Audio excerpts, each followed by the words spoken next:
Cuidado com os falsos profetas, que vêm até vós vestido como ovelhas, mas, interiormente, são lobos em pele de cordeiro.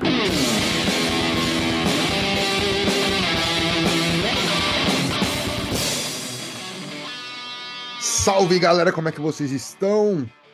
Mais um mês, mais um episódio do Luto em Fábula. E, portanto, sendo assim, a partir de agora, não acredite em nada do que vocês vão ouvir. E hoje estou aqui com o Marcos Keller. Hello, salve, salve, minha gente. E com a Carol. Olá, olá, buenas, meu povo. Para trocar uma ideia sobre bruxaria, mas daqui a pouco, depois dos nossos recados. E aí, pessoal, beleza?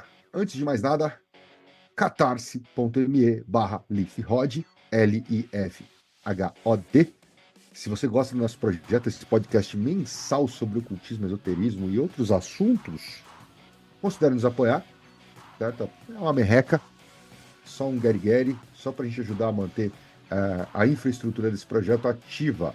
Então, catarse.me/lifhod, Lifhod. Falando duas vezes, porque nos últimos episódios eu esqueci de comentar o link, certo? E lembrando que estamos em março, em abril acontece a nova turma do Mitos Modernos, tá? Então, esse é o caminho mais fácil para você chegar, mitosmodernos.com.br, lá embaixo vai ter o link que vai direto para o Simpla, tá? Lembrando que é o último ano do curso ao vivo, terá provavelmente só mais uma turma ao vivo, depois o curso vai ser gravado, vai ter outra dinâmica, vai ter uma série de diferenças, então aproveita também porque a gente teve que fazer todo o ajuste de trabalho que a gente estava enrolando há mais de 2 anos para fazer de precificação.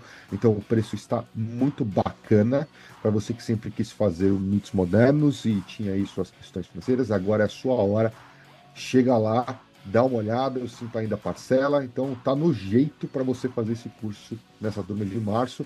Provavelmente quando a turma de abril, provavelmente quando esse episódio sair, você vai estar na cara do gol. Então corre para dar uma olhada, porque a turma começa, se não me engano, no primeiro fim de semana de abril. Certo? É isso, então, mais uma vez, catarse.me/lifhod, Lifhod, e nos vemos nos recados daqui a um mês. Falou!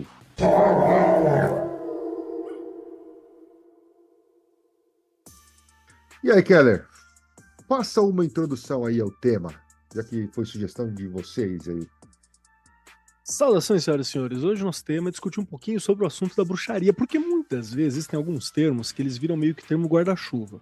Então, macumba, bruxaria, feitiçaria, vira toda a mesma coisa, magia, às vezes vira toda a mesma coisa e a gente não divide nas disciplinas, escolas, formas de trabalho que cada uma desenvolve, inclusive porque cada um desses termos, cada uma dessas áreas é um mundo completo para dentro dela. E eu sei que tem muita gente que acompanha aqui, a gente que é do meio mais puxado para um hermetismo, né?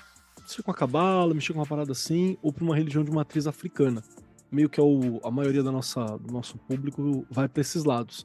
E o hermetismo é muito louco, porque como ele faz essa amálgama de várias paradas muitas vezes, fica ainda difícil de você definir ponto por ponto. A mesma coisa quando a gente fala das religiões de matriz africana. Porque as religiões de matriz africana é uma religião, é uma estrutura religiosa e que cada terreiro é um terreiro. Então, muitas vezes, os terreiros também não fazem tanta distinção, ou tá tudo ali mais ou menos no mesmo lugar.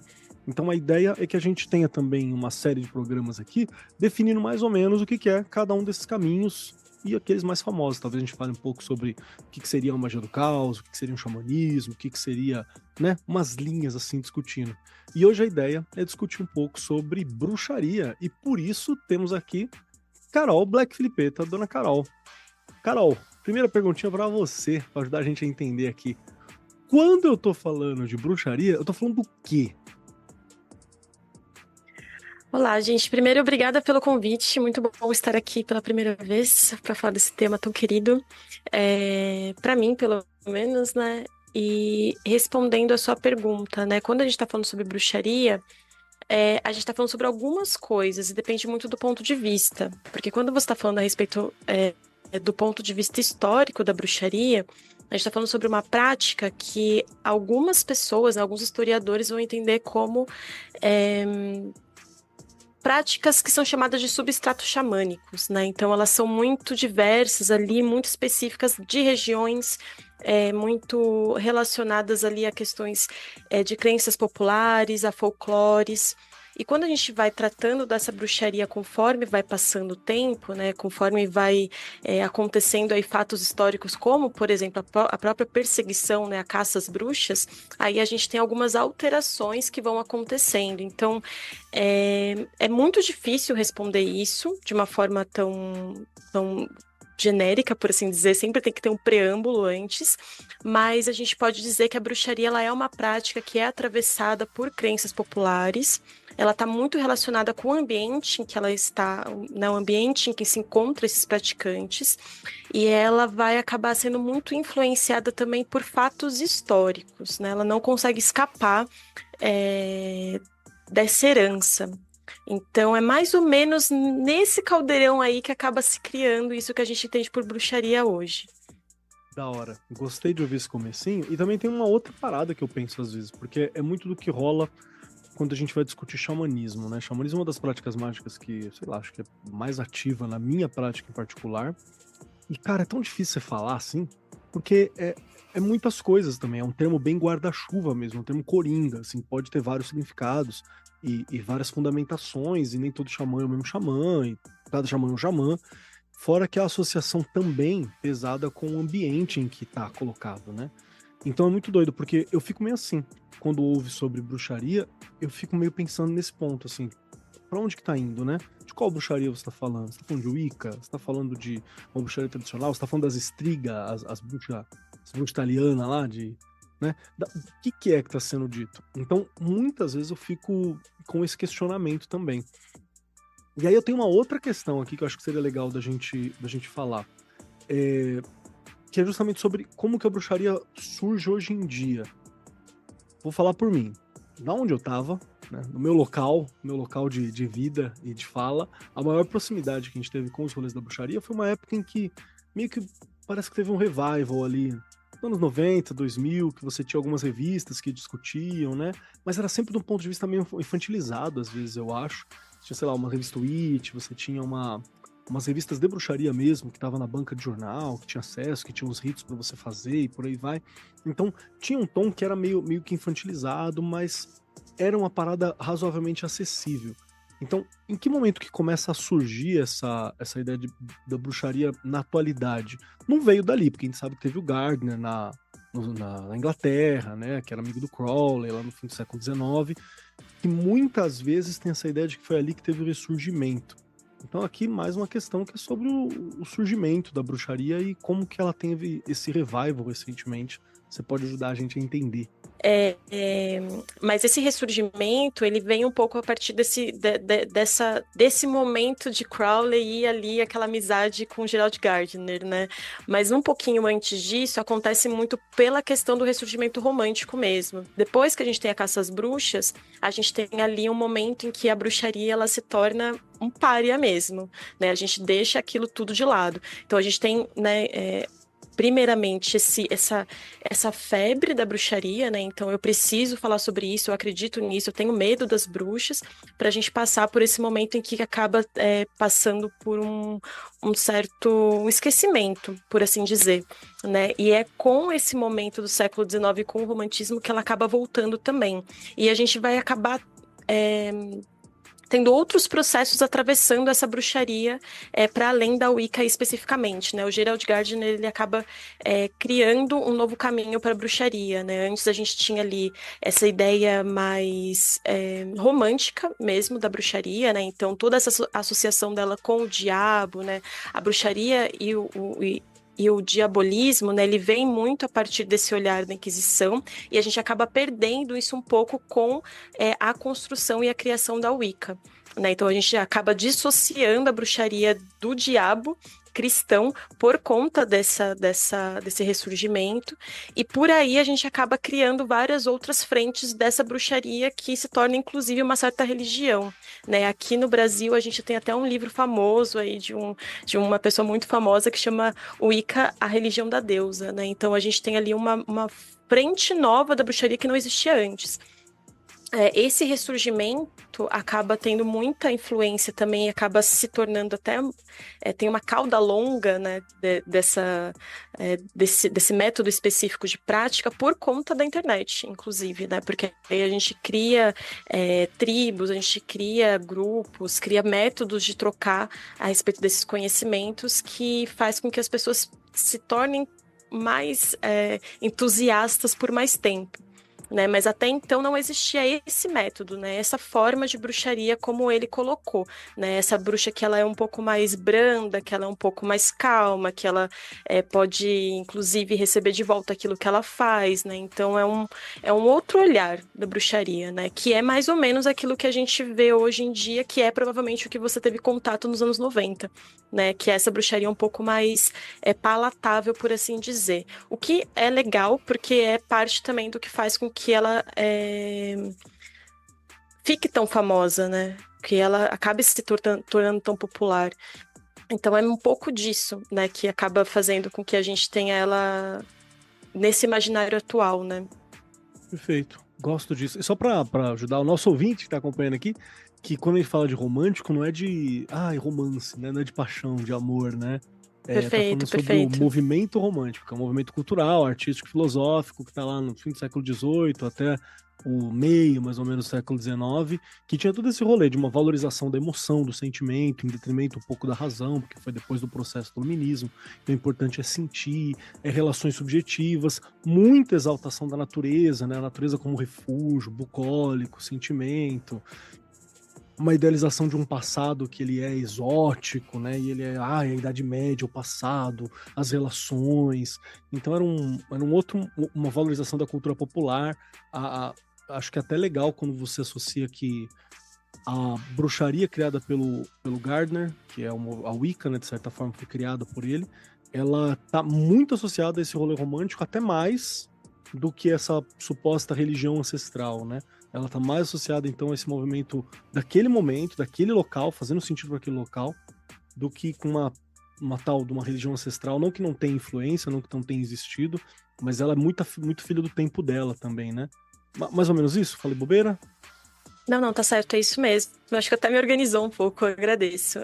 Mas essa Wicca, ela nasce por conta desse movimento romântico, né? Sem ele, a gente não teria possibilidade desse fomento de ideias que levavam as pessoas a querer trazer de volta essa conexão com a ancestralidade, com essas ideias de religiões que não eram praticadas naquele momento, enfim. Então, era muito necessário ter todo esse contexto para que a Wicca pudesse nascer.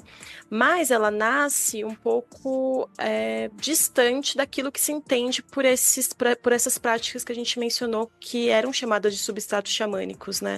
É como se a selvageria tivesse sido deixada naquele momento. Aqui ela vai nascer de uma outra forma. Mais um rolê para ser filha do tempo dela, que é século XIX, né? Perfeito. Todo europeu e por aí vai. Mas tá, e essa bruxaria histórica, né? Essa parada mais clássica, que tem a selvageria, que seria essa coisa ancestral, que tinha associação, por exemplo, com o diabo na Idade Média. O que acontece com essa parada? Ela some, ela continua, ela é acessível hoje em dia ainda? As principais diferenças acho que você já apontou, né?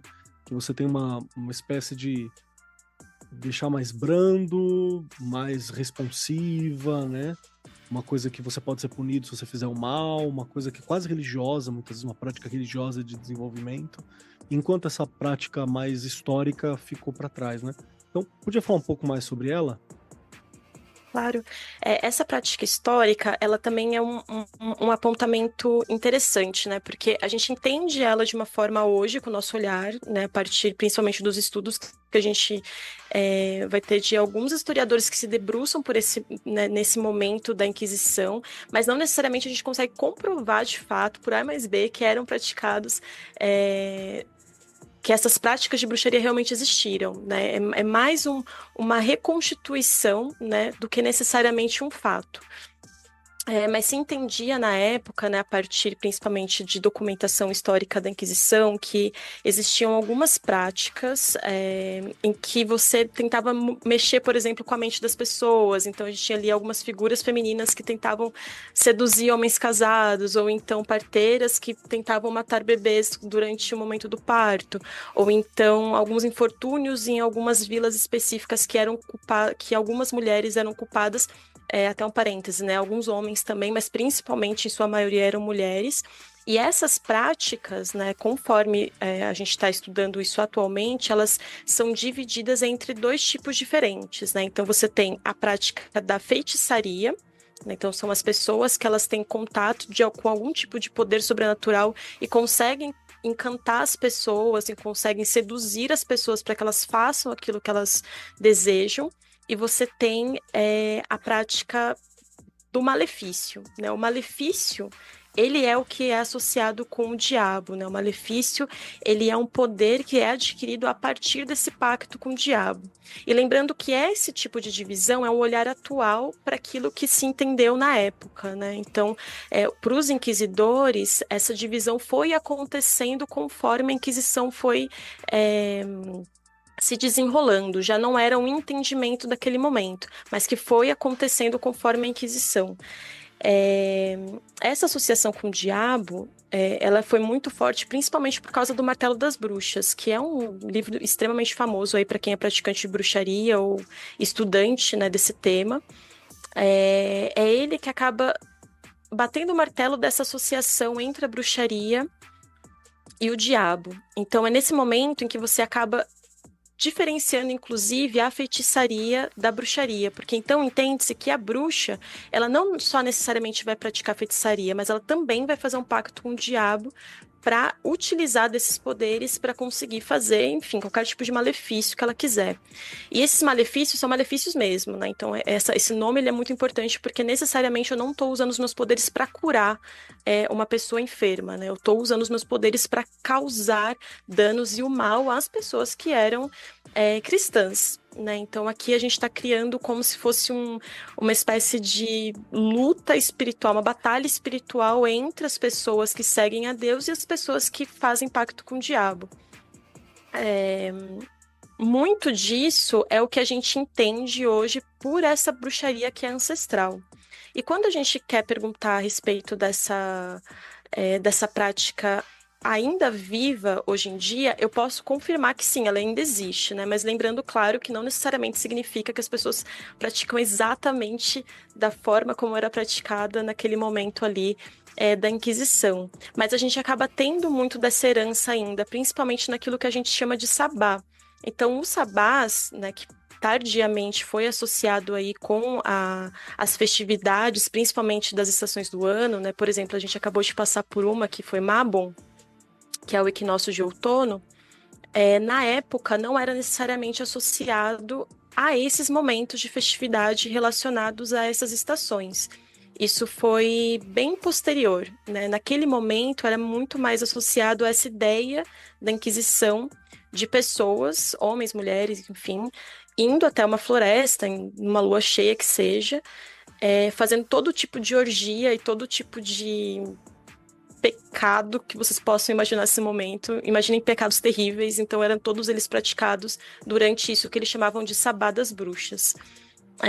Poderia também ser o momento em que eles assinariam o livro do diabo, enfim, era toda uma lenda realmente em torno, né, desses encontros noturnos que acabaram traçando um pouco do imaginário daquilo que a gente entende pelas práticas dessa bruxaria maléfica hoje em dia, né?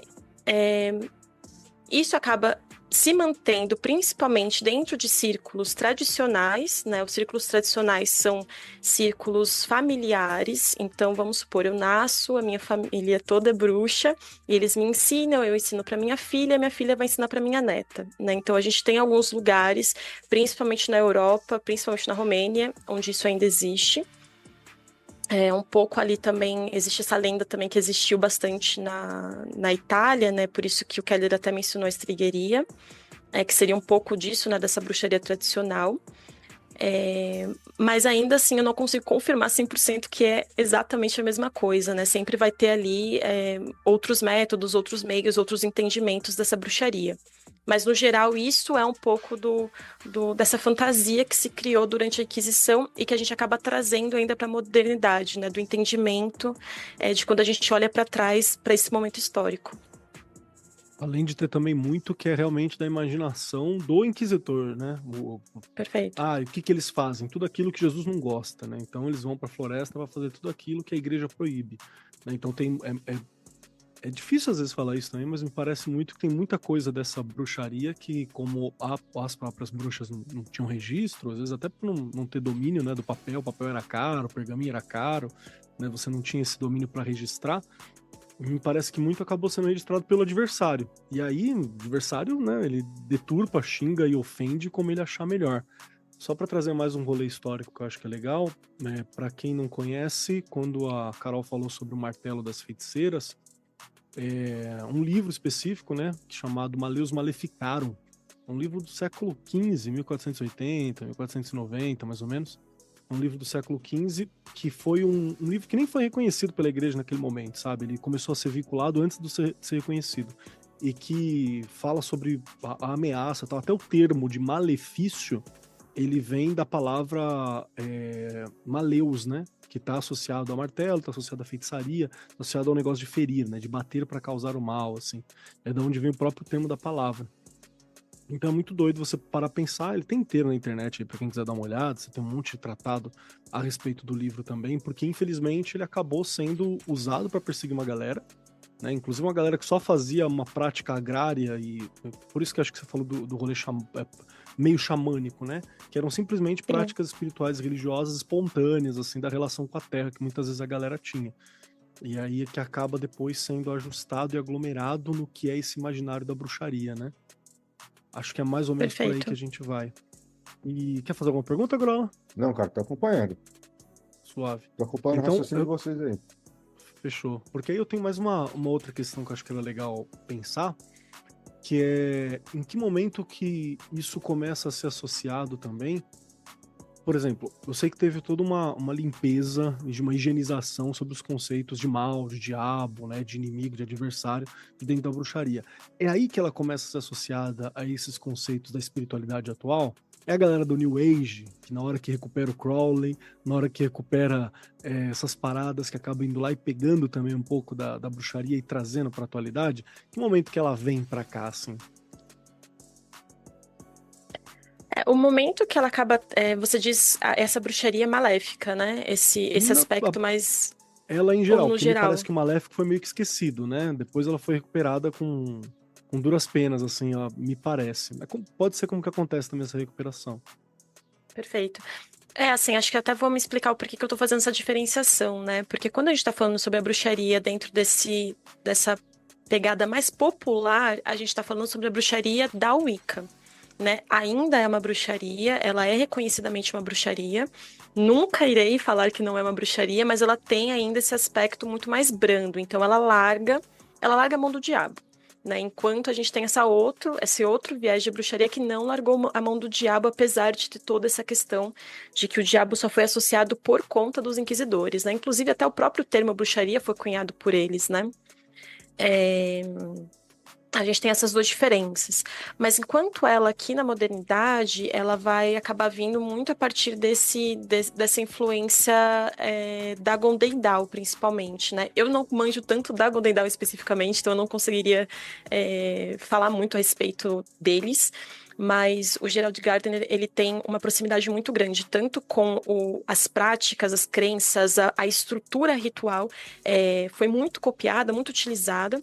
Talvez até reestilizada para poder ser utilizada dentro da Wicca.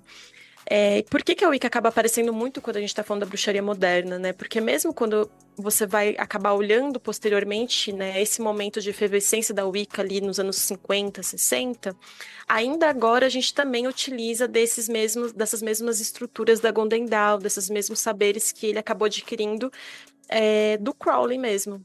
né? Então você tem esse. A gente acabou não conseguindo se dissociar. Existem algumas coisas que eu imagino que não são necessariamente herança desse momento, mas esse momento foi muito importante, né? Ele foi muito importante, inclusive, para que essa prática de bruxaria fosse possível dentro de um apartamento. Né? E não necessariamente você ter que ter essa ideia de que você precisa ir até o meio da floresta numa lua cheia para fazer alguma prática. Então ela acaba meio que marcando, assim, é como se fosse um antes e depois da Wicca, sabe? Então ela acaba traçando um momento da modernidade de como a gente acaba praticando ainda hoje, né? Então mesmo eu que não sou Wicca e que me entendo como uma bruxa tradicional, barra, né, bruxa brasileira, eu acabo utilizando muito dessa estrutura que foi herança da Golden Dawn, não tem como escapar, né? Então, acho que muito nesse momento mesmo. Então, a gente tem ali o Crowley, século XIX, esse cara foi muito importante para essa construção daquilo que a gente entende por essa estrutura ritual. Talvez essa seja a melhor forma de chamar.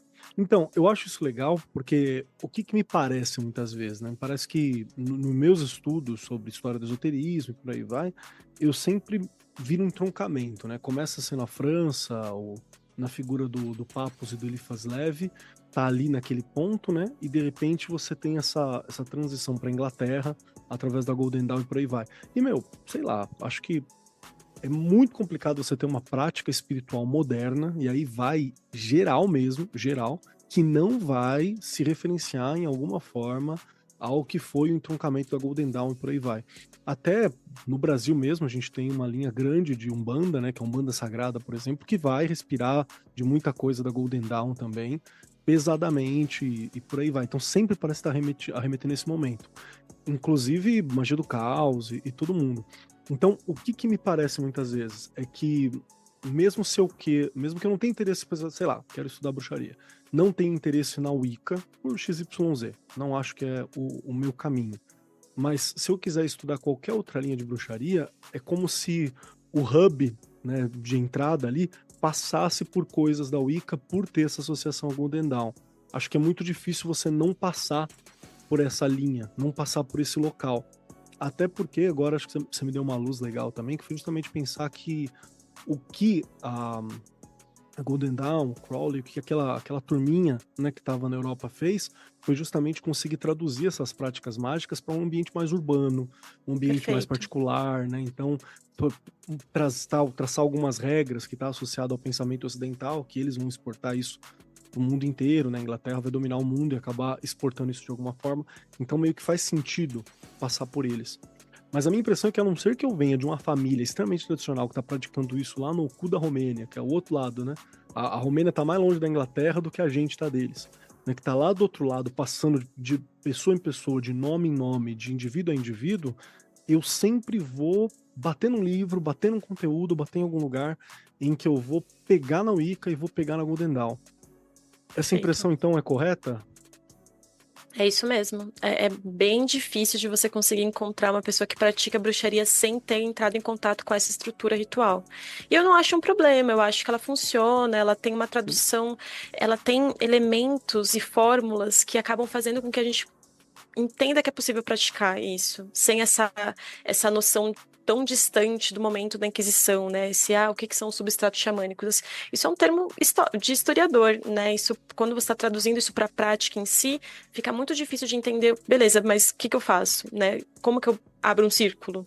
Né, como que eu monto um altar, enfim, como que eu entendo esses simbolismos. Então, essas fórmulas foram muito essenciais para que a gente conseguisse realmente ter essa quantidade de praticantes, sabe?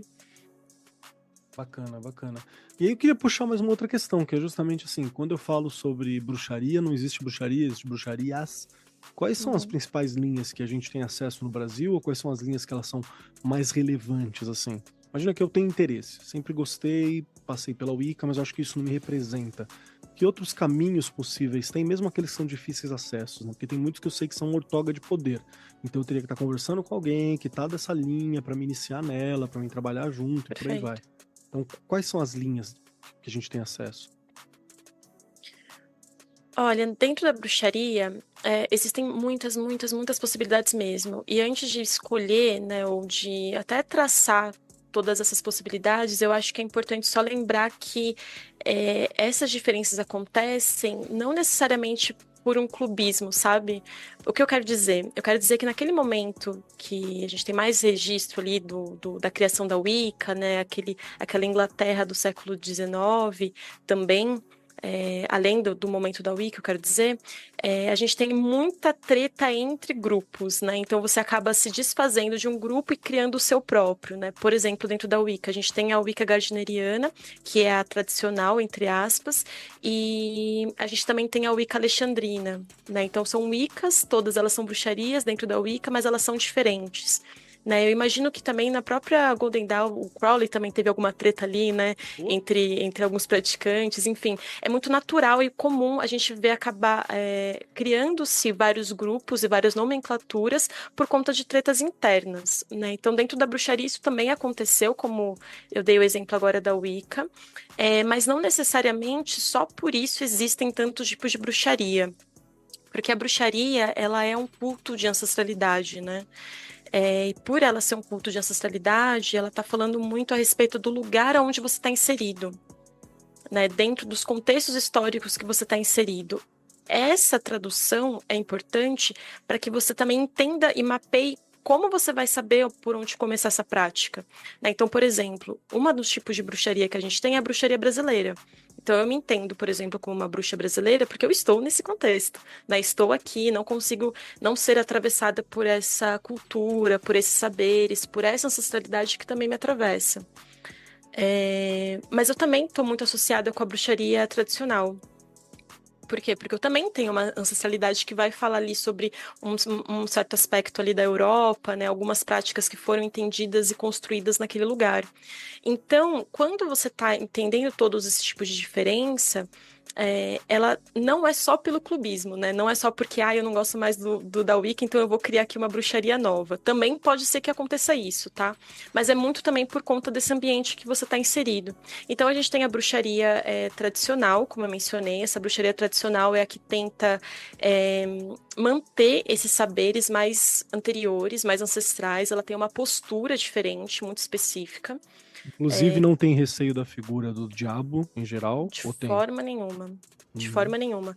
Não tem esse receio. Que não é necessariamente ela... o diabo cristão também. É importante lembrar que não Perfeito. é necessariamente, Não, assim, é o diabo cristão, né? É o papai do chão, o senhor Lúcifer, sim, mas ele não é necessariamente associado ao formato como a igreja entende, né? A bruxaria tradicional, ela nasce a partir do olhar para essa Inquisição, né? A bruxaria sempre vai olhar para as questões históricas e ancestrais, como eu mencionei, né? Então, ela olha para essa Inquisição, ela olha para todo esse processo histórico e fala, beleza, então se o meu nome é bruxa, então eu vou usar esse nome.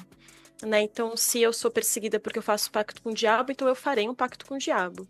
Né? Então, você acaba mudando essa narrativa. Né? A bruxaria tradicional ela é muito responsável por isso. Já tô pagando esse preço mesmo, né? Então, vambora. Precisamente. Então, a bruxaria tradicional ela também tem uma bandeira política muito forte, né? Porque a gente tem, de fato, né, uma perseguição e uma caça às bruxas muito violenta, muito sangrenta, e ela acaba sendo muito misógina por conta, inclusive, do martelo das feiticeiras que a gente mencionou.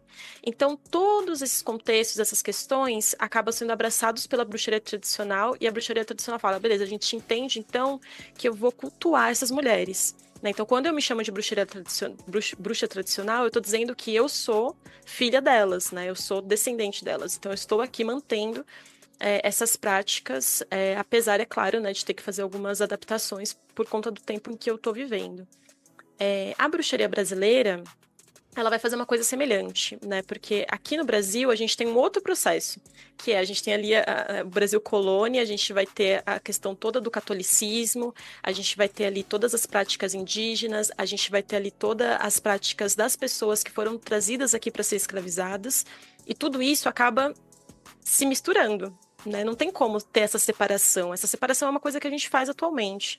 Na época, o que acontecia era uma pessoa escravizada, né, um negro escravizado, conversava com um indígena, que conversava com uma mulher que veio da Europa, que praticava bruxaria. E aí a gente vai entender o que a gente vai fazer junto aqui. E aí isso, inclusive, é uma das formas muito simplórias de falar como nasce o catimbó. né? Mas a bruxaria brasileira, ela é entendida com essa raiz no catimbó também. Então não tem como eu, né, estando nesse contexto, né, como eu mencionei, não querer praticar a bruxaria brasileira. Importantíssima para mim. Né? Então, a bruxaria brasileira ela vai acabar trazendo muito desses saberes, né, dessa ancestralidade. Então, é uma forma de você resumir a bruxaria brasileira é o seguinte: eu vou pedir para Deus 3 vezes. Se Deus não me atender, na 4ª vez eu chamo o diabo e eu resolvo. É assim que a bruxaria brasileira funciona. Mas, para além disso, a gente tem outras bruxarias também. A gente tem a bruxaria escandinava, a gente vai ter a Wicca, né? A própria Wicca, que ela nasce ali naquele momento de efervescência muito grande, né? De uma nova era, né? De um momento ali, enfim, eu gosto muito de imaginar vários hippies juntos falando como nós vamos fazer para entender uma nova prática mágica, né? Então, a gente tem o velhinho do Gardner trazendo, olha, gente, eu tenho essa fórmula aqui, bora fazer então. E funciona, né? E funciona. É um método, inclusive, de você sempre olhar para essas ancestralidade também, né? Um momento importante ali político, né, nessa Inglaterra que ainda perseguia pessoas que praticavam bruxaria por crime, inclusive, né? Era um crime você praticar isso. Então ali é um método deles de fazer essa manutenção, sendo brando ou não, né, negando o diabo ou não, é um método também da bruxaria sobreviver.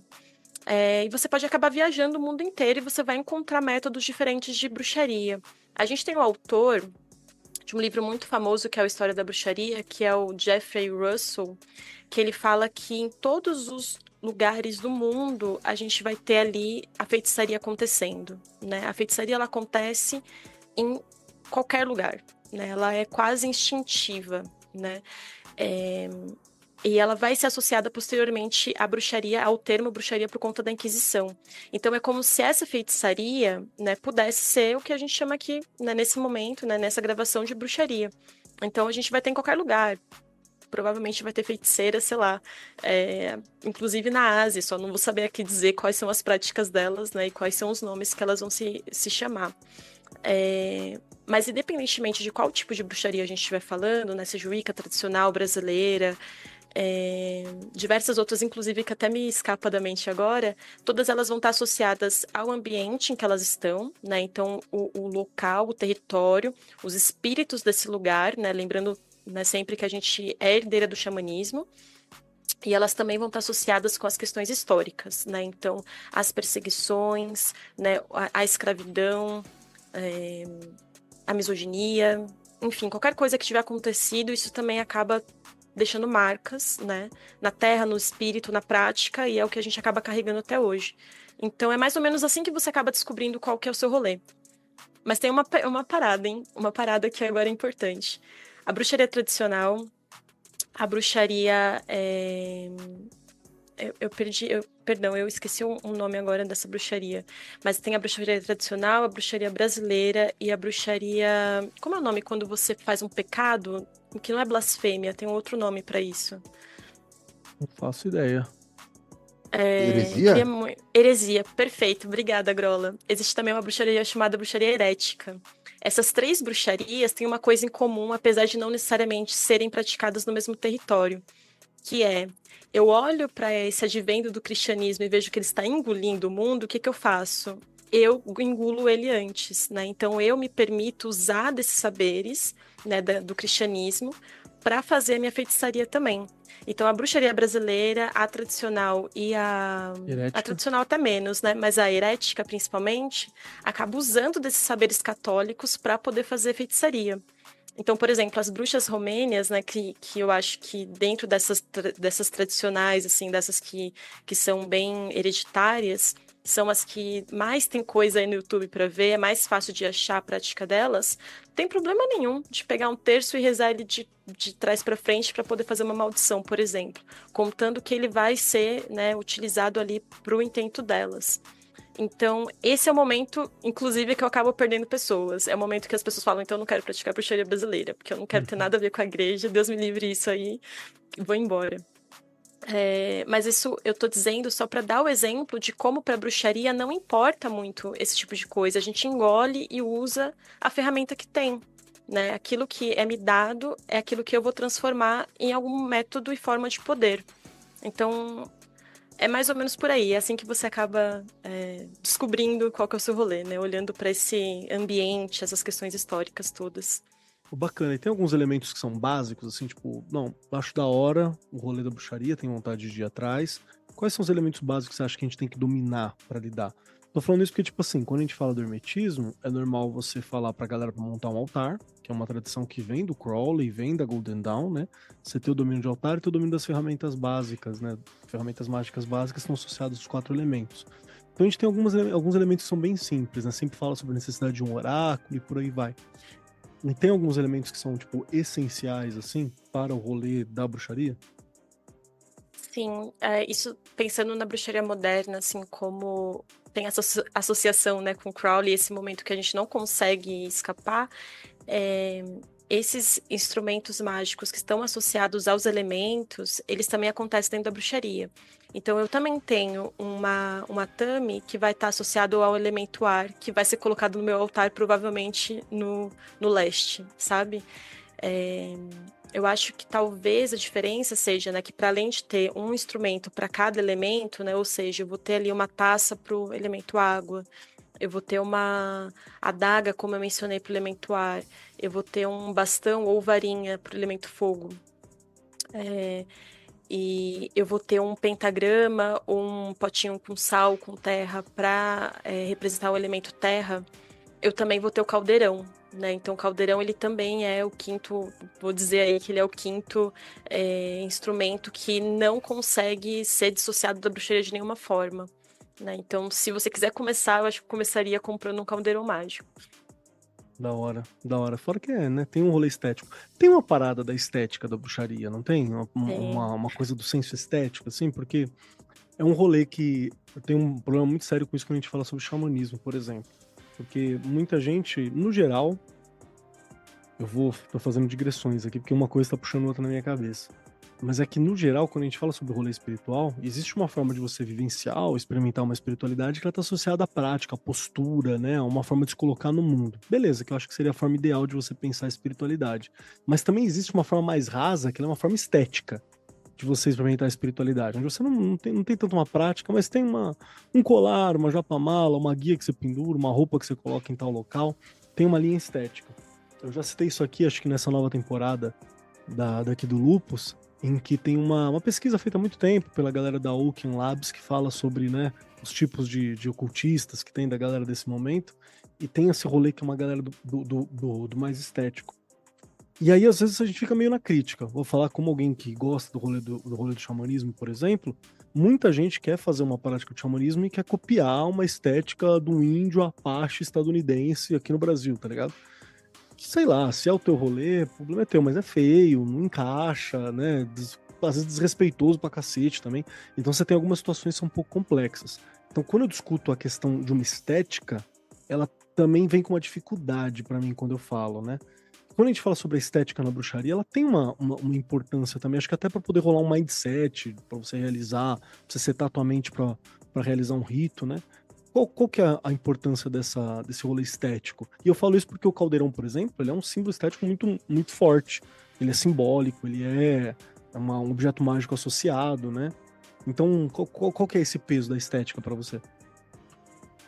A estética, ela é um momento difícil também dentro da bruxaria, porque ela é importante, eu dou bastante importância para ela, mas no sentido de, se eu estivesse conversando com o magista do caos, eu falaria que é um dos meios que te ajuda a entrar em gnose, por exemplo, sabe? É uma das portas, né? É uma forma de você conseguir fazer essa imersão, né? Esteticamente falando, é um dos momentos, um dos métodos mais fáceis para você conseguir se sentir imerso, né, Se nesse ver ambiente. como parte, né? É como se fosse uma ferramenta, né? Uma ferramenta para você conseguir se ver, né, como parte disso, ver que você realmente está praticando, fazer a sua mente talvez até se dissociar um pouco daquele momento mais racional que pode atrapalhar durante as práticas, mas ele também pode ser um problema, né? Um problema no momento em que acontece um esvaziamento, né? Dentro da prática da bruxaria, por exemplo, pode acontecer facilmente de você ter uma pessoa que vai ter todas as coisas estéticas da vida, você entra na casa dela,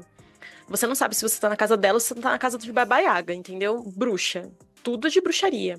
Mas aí você vai conversar com a pessoa, ou você vai ver a prática dela em si, e ela não consegue desenvolver algumas habilidades importantes ali na prática da bruxaria. Entendi, então você perde esse significante, né? Você perde o significado e você fica realmente com esse processo de esvaziamento. Se você for só pela estética, Tá. né? Se você usar a estética como uma outra ferramenta, como um outro instrumento, tá tudo bem, né? Você pode colocar a sua casa inteira de bruxaria, contando que você também esteja ali fazendo essas práticas, esses entendimentos que são tão importantes para você se desenvolver, né? Não tem... dentro da bruxaria, é muito fácil, às vezes, né, de perceber quem tá só pela maquiagem, sabe? Uhum. Então, esse é um cuidado, talvez, importante que você precisa ter quando você tá praticando. Não deixa de ter o seu caldeirão, as suas coisas bonitinhas, se você pode pagar por isso, se você pode comprar isso, compra mesmo. Então, faz lá a sua vassoura, as coisas todas, os pentagramas, enfim. Mas quando eu comecei, eu acho que eu comecei cedo, mas oficialmente eu comecei com 18, né? Porque aí eu já podia entrar num coven, enfim, né? Que tem que respeitar essa questão aí da idade, né? Da maioridade. Quando eu tinha 18 e eu entrei nesse primeiro coven, uma das coisas que a sacerdotisa que eu tinha na época falava que ficou muito marcado em mim era: se você só consegue fazer um ritual utilizando os instrumentos mágicos, então você tá falhando enquanto bruxa. Você tem que conseguir fazer isso só com a sua mão. Então você tem que conseguir usar o seu dedo indicador para poder traçar o seu círculo mágico, para poder invocar quem você tem que invocar, para fazer o feitiço que você tiver que fazer. Então, é nesse sentido que eu falo que você não pode se perder na questão estética, né? Você não pode usar isso como uma muleta. Existe um outro, né, um passinho além disso, que é sempre importante você conseguir trilhar também. Mas a questão estética da bruxaria ela é muito forte, porque a gente tem toda uma questão midiática em torno disso, né? Como a feitiçaria ela aparece em muitos mitos, por exemplo, você sempre vai ter essa imagética. Não sei se tem como eu falar que tá até no inconsciente coletivo, assim, mas eu quero dizer que todo mundo meio que tem uma perspectiva de como é uma bruxa, né? Então, e de qualquer tipo de elemento visual que tá associado a ela. Então, é muito difícil de você desassociar um caldeirão, uma vassoura, enfim, você vai pensar nem que seja na bruxa do 71, sabe? Mas você vai pensar nisso. Um gato preto, precisamente. E tudo isso tem meio que um porquê, tá? O caldeirão é muito por conta daquela deusa Cerridwen, eu espero estar pronunciando o nome dela corretamente, mas ela usava esse caldeirão dela para ficar ali os 13 meses e um dia fazendo, né, uma poção para transmutação, né? Ela transmutava as coisas, né? Tudo aquilo que ela queria transmutar, ela usava o caldeirão dela para fazer essa transmutação acontecer, que é uma das magias mais importantes, né? Que se entende dentro da bruxaria, a capacidade de transmutar essas energias. Então é muito associado por conta disso. O gato preto muito por conta da Inquisição também. A gente tem essa Inquisição inglesa, ela é muito relacionada aos perdi de novo a palavra, mas é aquele nome que a gente tá falando a respeito dos bichos junto com as bruxas, tipo o meu Harry Potter. Os familiares. Perfeito. Os familiares, eles eram muito associados, eles eram muito perseguidos também junto com as bruxas na Inquisição inglesa, principalmente. Então, na Inglaterra, você tem ali essa ideia de que as bruxas tinham corujas, sapos, gatos, enfim. Deixa eu pensar, a vassoura, muito porque durante os sabás, né, o que se entendia pelos sabás, eles acreditavam que existia esse voo noturno, né, alguns historiadores entendem que isso na verdade é, sei lá, um uso de um cogumelo, alguma coisa que deixava a galera doidona e todo mundo estava viajando, por isso que estava todo mundo voando, e tinha pessoas que realmente falavam que elas poderiam voar, né, utilizando essas vassouras. Muito por conta desses puritanos que provavelmente utilizavam essas vassourinhas, inclusive aqueles chapeuzinhos também, né? Então, esteticamente, a gente acaba associando muito a esses momentos históricos também. Então, eu não consigo dissociar, não consigo falar assim, pensa numa bruxa, mas não pensa no caldeirão, pensa numa mina, tipo, de havaiana e, sei lá, não sei, tipo, rasteirinha e uma bata. É muito difícil você fazer isso, né? Mas para quem é praticante, né, para quem quer praticar, o meu recado usa isso como meio para você conseguir fazer até essa transição, né, essa transição de crenças, talvez, de prática, mas sempre dê o passo além, né, garanta que você consiga fazer a prática mesmo sem usar esse tipo de artifício. Aí tem uma parada que acho que é importante para todo mundo, de qualquer rolê, né, nem sempre você vai estar à mão com todos os itens na condição ideal de temperatura e pressão. para realizar as coisas com essa segurança que talvez você gostaria. Então, realmente, você ir para esse plano, né, da ideia, da realização e da manifestação da vontade é um exercício importante dentro do rolê mágico em geral. A gente já falou isso algumas vezes aqui, inclusive, quando a gente fala do tarô também, a importância de você dominar os símbolos, mas também desapegar do uso necessário dele, né? O Grot tem todo um processo que, se vocês quiserem, aí dá para você desenvolver através do tarô, que é começando desde o All-Type, né, onde você tem todas as descrições do tarô, as práticas mágicas na cara, passando por perder as palavras e manter os símbolos, ícones, até chegar no esvaziamento do próprio ícone também, é quando você chega no mínimo, né? Que é um tarô que você tem o mínimo mesmo necessário para você poder fazer o seu trabalho de visualização, os trabalhos mágicos em geral. Então, acho que é um ponto importante. Eu tenho mais uma questão que está associado tanto a uma interpretação de como que funciona essa influência espiritual do que foi a Golden Dawn na Inglaterra, mas também coisa que tem a ver com o processo mágico no geral, porque muito da Golden Dawn colocou aquela ideia de que você tem que realizar a grande obra, você tem um objetivo maior, um autodesenvolvimento no rolê mágico. Na bruxaria em geral, essa ideia ela tá presente desse autodesenvolvimento, desse objetivo, né, uma coisa para cima, que às vezes eu fico até meio assim, porque eu tento entender se ela tem a ver com um rolê meio do tipo de melhorar mesmo, se é um rolê de desenvolvimento, se é um rolê da influência protestante, porque os protestantes tinham essa coisa também, né, de ser imitador de Cristo, né, para alcançar a evolução e tal. Então, como que funciona essa ideia de desenvolvimento dentro do pensamento da bruxaria no geral? Ela existe mesmo, essa ideia não é exatamente igual à questão da grande obra, né? Não é assim, as bruxas elas podem ter uma grande obra, não estou dizendo que elas não tenham, né? Elas podem ter ali um grande objetivo que elas querem cumprir, enfim.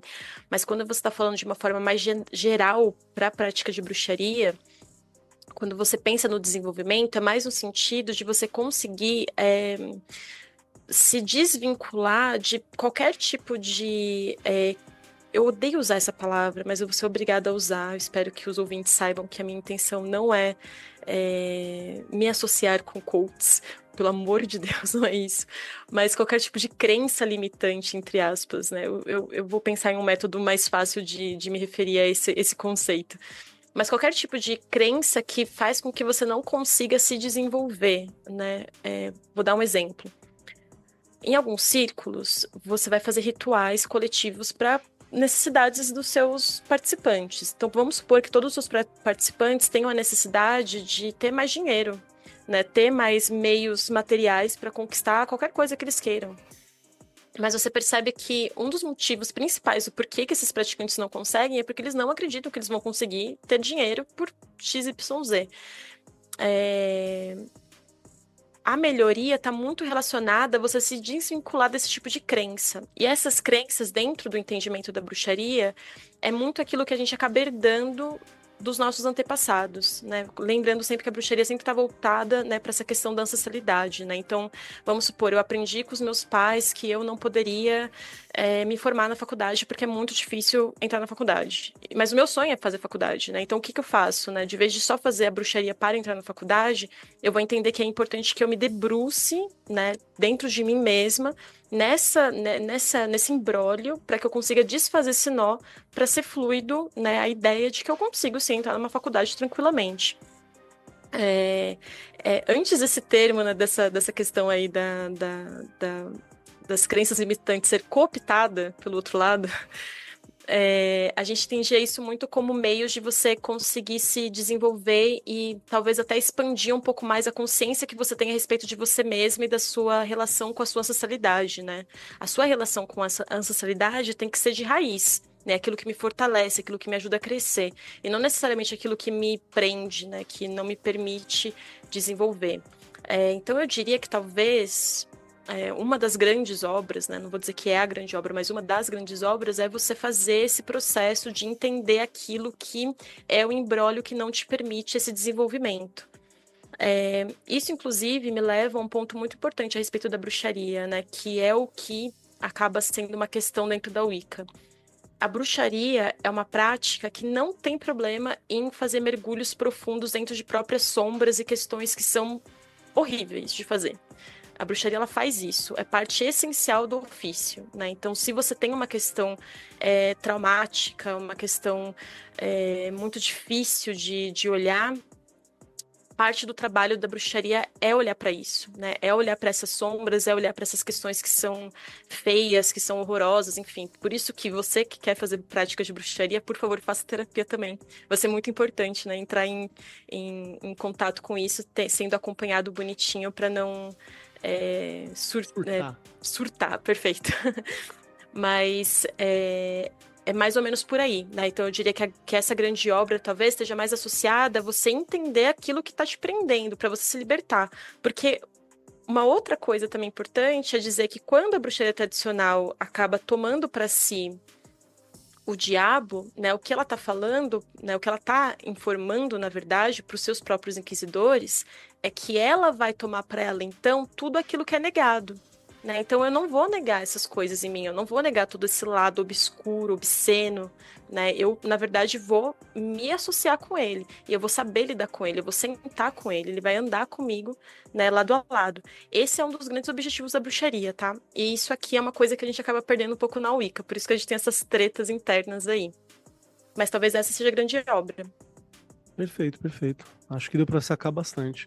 A minha ideia aqui, né, nesse programa, né, quando eu conversei com o Grola, quando a gente propôs essa ideia, era justamente trazer meio que uma visão que fosse introdutória, mas também trouxesse um pouco mais de base para muita discussão do que tem. Coisa que você não vai encontrar na revista, coisa que hoje em dia você não vai encontrar na internet, porque a internet está passando pela shitification, né, da inteligência artificial, então ela sempre traz uma simplificação, uma posição que não é legal para você começar a compreender, e também para trazer uma base que fosse um pouco mais sólida, inclusive das possibilidades dentro do rolê da bruxaria em geral. Acho que as minhas dúvidas principais, elas ficam por aqui. Grola, você tem alguma pergunta, alguma coisa que você gostaria de acrescentar? Não, cara, eu acho que como um resumo introdutório, acho que tá bem bacana. Obviamente, talvez depois a gente comece a fazer expansões, né? De pegar pontos específicos e tratar como temas isolados, que é bem interessante também, que é uma coisa que a gente fez muito pouco, na verdade. Talvez a gente fizesse mais lá no começo, depois a gente deu uma parada disso. Mas era bom de começar a lidar com isso, com tópicos específicos e tal. E tem um que, inclusive, a Carol mencionou aqui, que foi do uso de elementos cristãos, né? Dentro da bruxaria, que é uma coisa que eu já conversei, inclusive, com o Ulisses e com o Berlim. E o Ulisses, inclusive, falou para mim um tempo, ele falou, cara, se o cara entra na magia cerimonial achando que ele é o posudo contra o cristianismo e o catolicismo, ele se fudeu. Porque toda a estrutura, a base do negócio está dentro do cristianismo. Então, não é o rolê. Eu queria te fazer uma pergunta, Keller. Você acha que parte do surgimento e das estruturas iniciais da magia do caos vem da bruxaria? Ou que as duas estavam andando juntas em paralelo e meio que não tinham uma coisa a ver com a outra? Cara, eu acho que as duas, e aí, Carol, me corrija se estiver errado, eu acho que as duas vão pegar aquela parada que tem no que se pensava como sendo o xamanismo, que é de você ter estruturas básicas que são incomuns para a espécie humana, entendeu? O xamanismo ele vai para aquele mínimo da magia humana, assim, o que o ser humano tem capacidade de fazer. Então, é por isso que você sempre vai ver associação dentro do xamanismo a, sei lá, espírito, antepassado, comunidade, cura, entende? E é um rolê que ele vai estar em geral dentro da magia. E aí eu imagino que quando o Sper começa a criar essas fundamentações, né, que o Sper vai ser esse criador tardio da magia do caos, né, vai ser atribuído a ele depois, né, essa parada, ele estava procurando esses elementos mais básicos, assim, mais fundamentais. E aí me parece que muito da bruxaria, como a Carol apresentou, também é um respeito a essas ideias fundamentais, e aí com as influências que você vai sofrendo ao longo do caminho. E aí a magia do caos eu acho que passa por isso, com a diferença em que aí ela também se divide, né? Você vai ter tanto uma magia do caos que quer que você construa o seu sistema mágico, que é a magia do caos como origem, que é a ideia do metasistema, né? Você vai construir o seu próprio sistema de trabalho. E você vai ter a magia do caos simplificada, né? Que é elementos básicos e de funcionamento só, que é o que acabou ficando popular. Não sei se fez sentido essa minha resposta, mas para mim os dois bebem na mesma fonte. Então eles se desenvolvem em paralelo de alguma forma, mas não estão necessariamente um olhando para o outro, eu acho, nesse processo. Faz sentido pra você, Carol?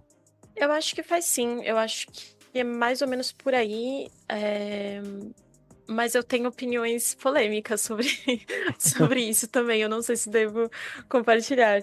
Mas eu vou dar só uma pincelada, assim, eu penso que é mais ou menos por aí sim, é muito comum fazer essa associação, principalmente porque essa absorção de elementos plurais é comum nas duas práticas. Mas eu acho que existe um nível em que a bruxaria e a magia do caos elas andam em caminhos totalmente diferentes. Que é nesse momento em que eu falo sobre a associação em relação com a ancestralidade e nessa questão da obra que eu mencionei também. Eu não acho que o magista do caos ele necessariamente precisa fazer esse culto de ancestralidade ou que ele precise fazer esse mergulho dentro de si mesmo se ele não quiser. Eu acho que... Mas agora, quando a gente tá falando sobre a bruxaria, difícil você ter bruxa boa que não faça esse trabalho, hein? Muito raro, é muito difícil que essa bruxa ela não acabe passando por aí. Então, eu acho que não tem como escapar, sabe? Uhum. Bacana, bacana. Acho que é isso, não tem nenhuma questão, não. Eu acho que é isso, então. Carol, quer deixar algum recado final? Sejam muito cautelosos com quem vocês se associam no primeiro momento, mas só no primeiro momento, depois se joga. Depois que vocês souberem fazer bonitinho os banhos de erva, banimento e usar os instrumentos, vai ter práticas que vocês vão conseguir dar conta de boas, então vai embora. Só tô dizendo isso porque tem muita gente que vem perguntar e geralmente eles estão sofrendo por questões energéticas que é mais fácil quando você já tá um pouco mais avançado, né? Mas depois que você passa por esse primeiro momento de não saber algumas questões mais básicas, é só ir embora que tá tudo certo. Vou perguntar só uma última parada. Você tem alguma indicação de uma bibliografia ou de um material em livro, vídeo ou algo pra galera sair daqui? Me interessei, queria saber um pouco mais. Eu leria coisinhas históricas, então ler um pouco de Ginsburg é legal, ler um pouco, até o próprio livro da história da bruxaria do Jeffrey Russell, eu acho que é bacana também. A Inês Barreto manja muito de história da bruxaria, acho que ela é ótima para também dar uma olhada ali no material escrito e também nos podcasts que ela participa. E quando se trata da prática em si, eu leria A Dança Cósmica das Feiticeiras. Eu acho que esse livro, eu vou deixar esse livro como uma forma de um caminho ali bom para entrar. Então, A Dança Cósmica das Feiticeiras. Perfeito. É isso, então. Sendo assim, pessoal, espero que vocês tenham gostado aí desse episódio sobre bruxaria. Lembrando que, para quem é nosso apoiador, tem o grupo do Telegram. E se quiser sugerir alguma pauta derivada dessa, ou, enfim, outras pautas também, pode falar com a gente lá no grupo. Sim. E se você não é nosso apoiador, catarse.me/lifhod, LIFHOD, considere nos apoiar e participar dos grupos e ter acesso direto a gente aí através do Telegram. E esqueci alguma coisa, cara? Acho que não, né? Não, acho que é isso mesmo. Qualquer dúvida também, pessoal que é apoiador, vocês têm acesso direto ao contato com a gente, pode falar que eu repasso pro Carol, a gente tenta esclarecer ao máximo possível, porque nós é parça, né? A gente tá aí na vida todo dia, mantendo as coisas. É nóis. É isso aí, então, pessoal. Então, e até o mês que vem. Um abraço aí para todo mundo. Abraço!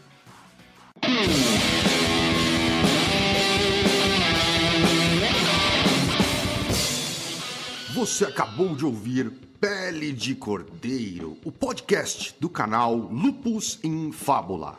Apresentação: Kussamitri, Marcos Keller e Rodrigo Grola. Edição: Norton Bell. Um programa da Rod Studios. Todas as opiniões e comentários feitos pelos convidados do programa são de inteira responsabilidade dos mesmos. As opiniões emitidas não exprimem necessariamente o ponto de vista de nenhum dos membros ou da Rod Studio. Conheça nosso conteúdo do YouTube no canal Lupus in Fábula e nos apoie em catarse.me/lifhod, LIFHOD. Siga-nos em nossas redes sociais. Lupus in Fábula no Facebook e @lifhod, LIFHOD, no Instagram e no Twitter.